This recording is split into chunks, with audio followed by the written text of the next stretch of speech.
Sabe aquela sensação de que tem algo importante acontecendo, mas que a gente não consegue ver? Algo que está bem na nossa frente, mas de alguma forma permanece invisível? Pois é, hoje a gente vai seguir um fio de ouro que conecta 4 histórias bem antigas. E o mais incrível é como cada uma delas revela uma camada diferente de uma realidade que existe logo além da nossa visão. Essa pergunta aqui, ela é a chave de tudo. A gente vive num mundo dominado pelo que podemos ver, tocar, medir, mas e se as situações mais decisivas da vida forem definidas por forças que a gente simplesmente não consegue enxergar? Vamos explorar essa ideia juntos, começando com uma cidade que estava prestes a entrar em colapso. Nossa primeira parada nos joga bem no meio de uma crise militar. Tenta imaginar a cena. Uma cidade antiga, Samaria, completamente cercada, sem nenhuma esperança aparente. E lá no centro de tudo, um profeta chamado Eliseu, encarando uma situação que parecia sinceramente impossível. Olha só para isso. Por todos os lados, um exército inimigo gigantesco, implacável. Para quem estava lá dentro da cidade, a realidade visível não era só desanimadora, era praticamente uma sentença de morte. O medo devia ser uma coisa palpável, sabe? Dava para sentir no ar. E a reação do servo de Eliseu é a reação que qualquer um de nós teria.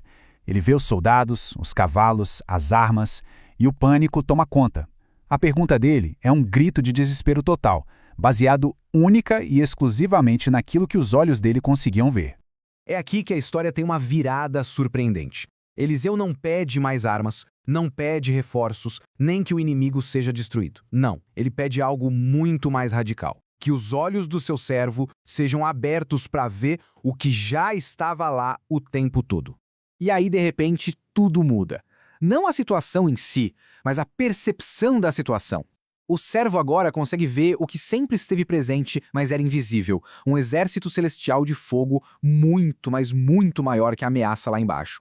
A verdadeira realidade da situação estava oculta esse tempo todo. Essa ideia de uma realidade oculta vai bem além dos campos de batalha, sabia? E se forças invisíveis também estivessem moldando os nossos planos, as nossas carreiras e até os relacionamentos mais próximos? Olha que conflito. 2 grandes amigos, Paulo e Barnabé. Eles olham para o mesmo jovem, João Marcos, e enxergam 2 pessoas completamente diferentes. Para Paulo, o passado do rapaz o torna um risco invisível. Já para Barnabé, o potencial futuro dele é uma promessa, também invisível. São 2 percepções da mesma realidade que acabaram levando a uma separação bem dolorosa.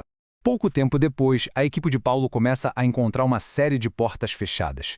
O fascinante aqui é como forças invisíveis parecem estar ativamente redirecionando a jornada deles. Cada plano que dá errado, cada caminho bloqueado, na verdade os está empurrando para uma nova direção.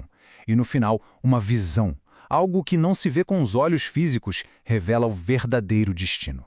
A orientação veio do que era invisível.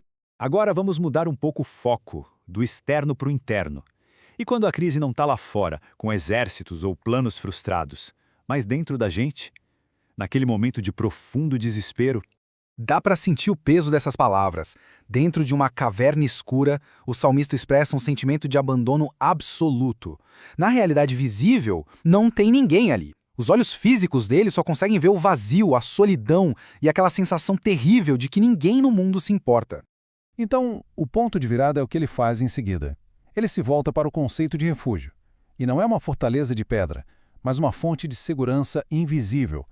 Um lugar seguro que só pode ser percebido quando todo o apoio visível já desmoronou.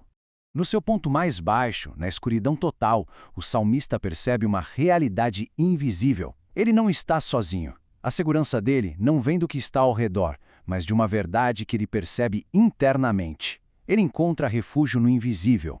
Ok, para nossa peça final do quebra-cabeça, vamos ver como essa ideia de ver o invisível se aplica não só em momentos de crise, mas na busca diária por sabedoria. O livro de Provérbios nos dá um contraste muito forte. A pessoa sábia mantém o foco num princípio invisível, a própria sabedoria, deixando ela bem na sua frente. Enquanto isso, o tolo está o tempo todo distraído por aquilo que é visível, com os olhos perdidos no horizonte. É tudo uma questão de foco, focar no invisível ou no visível. Então, nós passamos por uma batalha, uma mudança de planos, um momento de desespero e uma lição sobre sabedoria. 4 cenários bem diferentes, certo? Agora, vamos amarrar aquele fio de ouro que une todos eles. Cada um desses textos, à sua maneira, aponta para a mesma verdade fundamental. Seja proteção, orientação, consolo ou foco, as realidades que têm o maior impacto muitas vezes são aquelas que a gente não consegue perceber com os nossos sentidos. Elas exigem uma maneira diferente de ver as coisas.